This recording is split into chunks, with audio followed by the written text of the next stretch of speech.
Good morning बच्चों, कैसे हैं आप। उम्मीद करती हूँ सब अच्छे हैं और अपने अपने कार्य में भी लग्न हैं।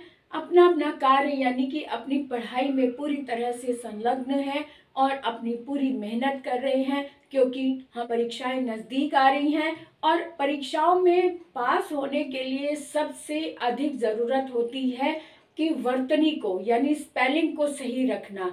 जब हम स्पेलिंग सही रखेंगे तो नंबर कटेंगे नहीं। हम भले कितना अच्छा याद कर ले, रट ले, लेकिन जब तक लिखने में शुद्धियाँ नहीं होंगी तब तक हमें पूरे मार्क्स, पूरे अंक नहीं मिल सकते। इसलिए परीक्षा में बैठने से पहले सबसे पहले हमें ध्यान रखना है कि हमारी वर्तनी, हमारी स्पेलिंग, हमारा उच्चारण सही है या नहीं है। अगर प्रैक्टिकल वर्क हो रहा है तो उसमें भी हमें उच्चारण पर ध्यान रखना होता है, हमारी उच्चारण सही है या नहीं है। तो ध्यान रखें कि शब्द का उच्चारण कैसे किया जाए और शब्द को शुद्ध रूप से लिखा कैसे जाए, आज हम इस पर ध्यान देंगे। तो जल्दी से लाइक कर दे, सब्सक्राइब कर दे और कमेंट करके मुझे बताएं कि आपको ये वीडियो कैसा लगा। आपको इस चैनल पर इस तरह के कंटेंट मिलते रहते हैं। और तो ध्यान रखें कि हमें उच्चारण कैसे करना है और अपनी वर्तनी को सही कैसे रखना है। तो शुरू करते हैं आज की क्लास अरुणा कालिया के साथ। आज मैं लाई हूँ how to improve your Hindi spelling. Hindi शब्दों को हम सही कैसे करें, उच्चारण और वर्तनी संबंधी अशुद्धियां कैसे सुधारें, आज हम इस पर विस्तार से बात करेंगे। अब तो देखते हैं कि यह शब्द ये जो शब्द है ये बहुत ही कॉमन शब्द हैं, जो हर रोज की जिंदगी में काम आने वाले या बोलने वाले हैं या यूज होने वाले शब्द हैं। उसको हम सही कैसे बोलें। अगर हम रोज के व्यवहार में उच्चारण सही कर लें तो लिखने में भी गलती नहीं होती, क्योंकि हम जैसी आदत बना लेते हैं तो उस पर लिखते समय जरूर उस पर ध्यान जाता है कि हम सही लिख रहे हैं या गलत लिख रहे हैं। तो जो हम बोल रहे होते हैं ना, आदत बन जाती है, तो उस पर फोकस करके उसको सही करना ये हमारी पहली ड्यूटी है। तो इसलिए उच्चारण ही सही बोले ताकि हमें कंफ्यूजन ना हो। अब यहाँ शब्द लिया है अधीन। अधीन नहीं, अधीन होता है। आपने देखा होगा स्वाधीन, स्वाधीनता या पराधीनता। तो पराधीन उसमें तो संधि करके लिखा होता है। जैसे स्वाधीन है तो स्व प्लस अधीन, अधीन शब्द होता है, क्योंकि इसको जब हम संधि करते हैं तो अ और आ मिलकर बड़ा आ बन जाता है, ऐसे मात्रा बन जाती है, इसलिए स्वाधीन बन जाता है। जबकि ये अधीन अकेला शब्द ले तो वो अधीन शब्द ही है कि किसी के अधीन होकर हमें कार्य नहीं करना, हमें स्वतंत्र रूप से कार्य करना है। तो इन शब्दों पर ध्यान दे। अधीन शब्द होता है वास्तव में, ना कि अधीन। बारात, इसी तरह से बारात शब्द होता है, बारात नहीं होता। कभी भी यूज में अधिकतर आपने सुना होगा बारात आ रही है या बारात चली गई या बारात। तो बारात शब्द नहीं सही होता, बारात शब्द सही होता है। बारात, जिसमें बा में आ की मात्रा, ये गलत है, बा में आ की मात्रा नहीं होती, रा में होती है। बारात सही शब्द है। इसी तरह से आहार नहीं, आहार होता है। जब हम पौष्टिक आहार की बात करते हैं, या आप हॉस्पिटल्स में भी चली जाएं या लिखा हुआ कहीं लिखा होता है ना कि भी आहार कैसा लें, तो आहार शब्द होता है लिखा हुआ। अगर कंफर्म करना है तो लिखे हुए शब्द को देखो कि वो कैसे लिखा हुआ है। आहार नहीं, आहार लिखा होता है। आहार का मतलब हमारा जो मील है, जो हम भोजन ले रहे हैं, वो उसे हम आहार बोलते हैं। तो आहार सही शब्द है, ना कि आहार। इसी तरह से नाराज नहीं, नाराज शब्द होता है। नाराज, नाराज शब्द को कंफर्म करने के लिए आप कोई सॉन्ग, अगर आप बहुत ज्यादा कंफर्म करना चाहते हैं ना, तो जो सॉन्ग होते हैं ना, बहुत प्रचलित सॉन्ग होते हैं, उनमें ऐसे शब्द आ जाते हैं, उसमें उच्चारण देखा करो। और सॉन्ग में, किसी भी गाने प्रचलित सॉन्ग में कभी भी गलत उच्चारण नहीं होगा, हमेशा सही उच्चारण होता है। बहुत ही उसमें कई हाथों से उसमें प्रूफ रीडिंग की जाती है, उच्चारण का की प्रैक्टिस की जाती है कि गलत उच्चारण ना हो। तो ध्यान रखें, एक सॉन्ग है ना कि तुम नाराज ना होना, तो नाराज सही शब्द है, ना कि नाराज। ऐसे ही साप्ताहिक नहीं साप्ताहिक, क्योंकि जब हम सिंगल बोलते हैं तो वो सप्ताह होता है, जब उसमें एक प्रत्यय लगा देते हैं तब उसमें साप्ताहिक हो जाता है। जैसे धर्म से धार्मिक हो जाता है तो धा में आ की मात्रा लग जाती, बिल्कुल इसी तरह से साप्ताहिक हो जाता है जब उसमें एक प्रत्यय लग जाता है। तो इसलिए मात्रा का ध्यान रखें, साप्ताहिक सही शब्द है। इसी तरह से संसारिक नहीं सांसारिक, जब प्रत्यय लगता है ना, इक प्रत्यय या इत प्रत्यय लगता है, तो ऐसे शब्दों में पहले वाले शब्द में पहले वाले अक्षर में आ की मात्रा लग जाती है। अभी बताया जैसे सामाजिक, समाज होता है लेकिन एक लग गया तो सामाजिक हो गया। संसार होता है लेकिन एक प्रत्यय लग गया तो सांसारिक हो गया। इस तरह से इन शब्दों पे स्पेशल विशेष ध्यान दो कि एक प्रत्यय लग गया है इसलिए सांसारिक शब्द बन गया। वैसे अकेला होता है तो संसार बोलते हैं, संसार से सांसारिक शब्द बन गया। इसी तरह से यहाँ पे व्यावसायिक है तो एक प्रत्यय लगाया तो व्यावसायिक, वैसे व्यवसाय होता है लेकिन एक प्रत्यय लगाया इसलिए यहाँ पर आ की मात्रा लग गई, व्यावसायिक हो गया। आगे देखें, लगान नहीं लगान होता है, सही शब्द लगान। आपने मूवी भी देखी होगी, उसका नाम भी सुना होगा, लिखा हुआ भी देखा होगा। तो लगान शब्द होता है ना कि लागान, ये गलत, ये सही शब्द है। इसी तरह से नदान नहीं नादान, नादान शब्द होता है। नादान शब्द को भी आप गानों में देख सकते हैं या लिखा हुआ देख सकते हैं। नादान मत बनो शब्द होता है ना, किसी बच्चों को बोलते हैं नादानी मत करो, तो नादान शब्द होता है ना कि नदान। इस तरह से आशीर, अशीर अ नहीं आ होता है, आशीर्वाद सही होता है ना कि आशीर्वाद। ऐसे ही हस्ताक्षेप, ता में आ की मात्रा नहीं होती बल्कि हस्तक्षेप होता है, हस्तक्षेप करना। इस तरह से कालिदास, जो कवि कालिदास है संस्कृत के, उनके नाम में ला में छोटी ई की मात्रा आती है ना कि बड़ी ई की, क्योंकि ये बहुत एक कॉमन मिस्टेक बन गई है।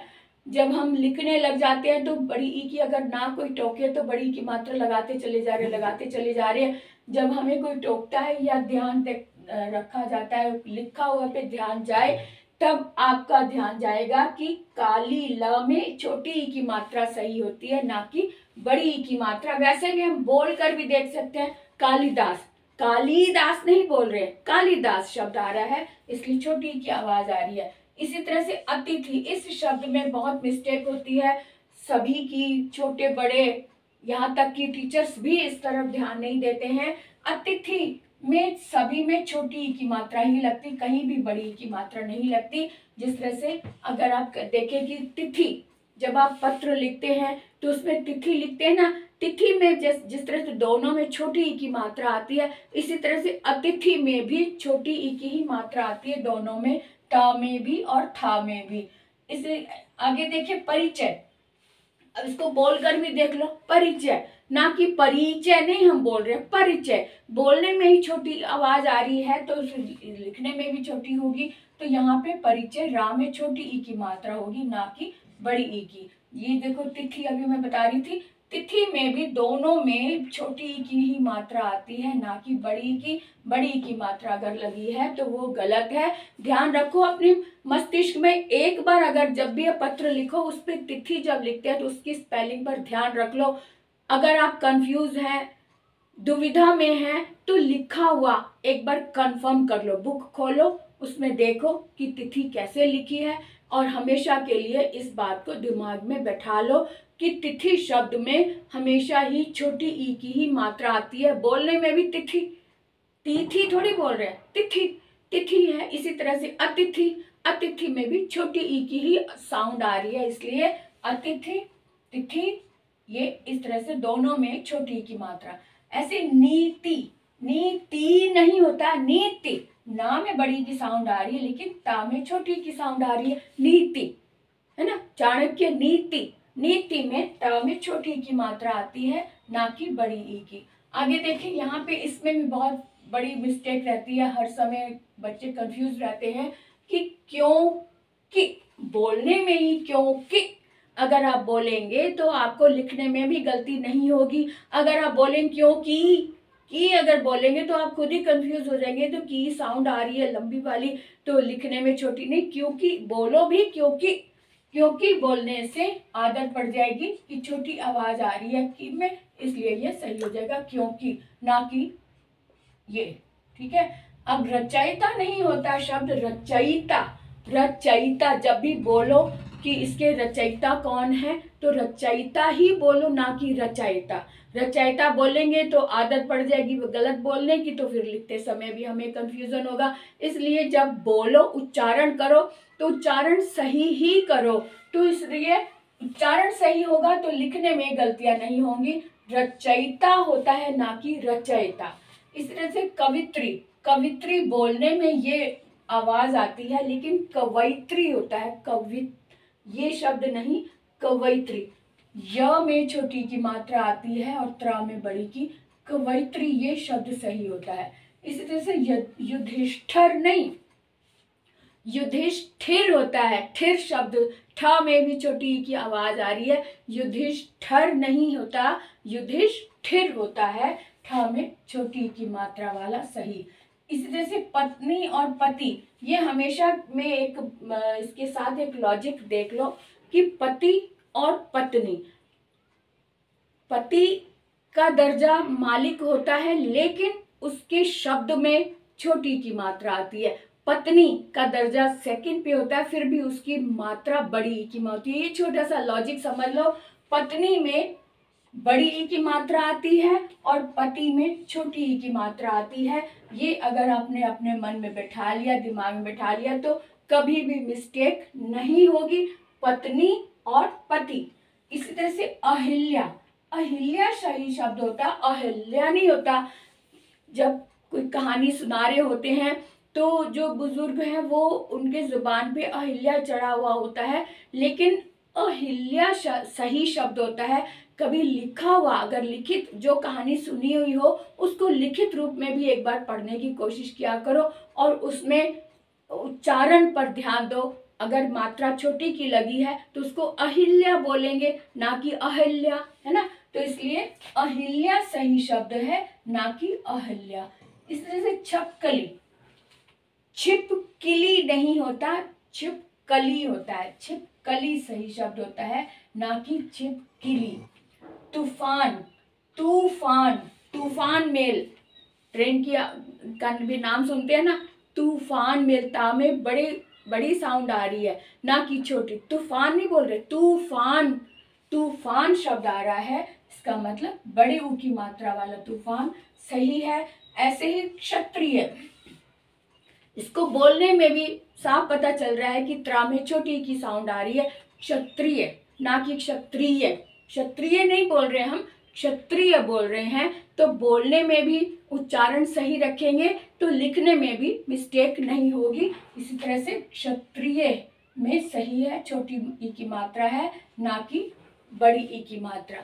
तो इसी तरह से जब हम उच्चारण सही करते हैं तो लिखने में भी मिस्टेक नहीं होती। इस बात का आप ध्यान रखें। जब भी उच्चारण करें, रीडिंग करें, तो किसी बड़े के सामने, टीचर के सामने, या जो बड़ा आपकी एजुकेशन पे ध्यान देता है, उसको सुनाकर और आवाज़ निकाल कर रीडिंग करेंगे, तो अगर आप गलत बोल रहे होंगे तो सुनने वाला आपको सही कर देगा कि ये इसको ऐसे नहीं बोलना, ऐसे बोलना है। जब भी रीडिंग करें, आवाज़ निकाल कर थोड़ी सी ऊंची आवाज़ में हमेशा रीडिंग करें, ताकि मिस्टेक का पता चल जाए। तो इस तरह से आप अनेक तरीके से अपनी गलतियों को सही कर सकते हैं, अपने अशुद्ध शब्दों को शुद्ध कर सकते हैं, उच्चारण और वर्तनी दोनों सही कर सकते हैं।